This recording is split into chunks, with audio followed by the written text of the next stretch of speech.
Nasib Verdi Sambo lolos hukuman mati, MA putuskan penjara seumur hidup. Mahkamah Agung meringankan vonis mati mantan Kepala Divisi Profesi dan Pengamanan Polri Verdi Sambo menjadi pidana menjadi seumur hidup. Hukuman Sambo diringankan setelah MA menolak kasasi perkara dugaan pembunuhan berencana Brigadir Nofriansah Yosua Barat yang diajukan Sambo. Kepala Biro Hukum dan Humas MA Sobandi mengatakan, putusan tersebut dibacakan oleh Hakim Agung Suhadi serta 4 anggota yakni Soeharto, Cupriyadi, Desnayeti, dan Yohanes Priyana. Merujuk pada data kepaniteraan.mahkamaagung.go.id, kasasi Sambo teregistrasi dengan nomor perkara 813 KPID 2023. Selain Sambo, 3 terdakwa dugaan pembunuhan berencana tersebut juga sidang hari ini.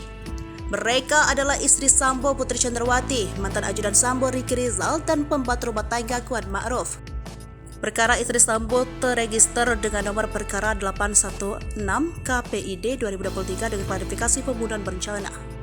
Perkara Ricky Rizal terregister dengan nomor perkara 814 KPID 2023 dan Kuat Ma'ruf dengan nomor perkara 815-PID-2023 dalam proses persidangan sebelumnya.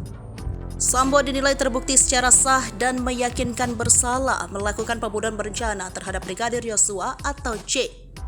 Majelis Hakim Pengadilan Negeri Jakarta Selatan menilai Sambo terbukti melanggar pasal 340 Kitab Undang-Undang Hukum Pidana.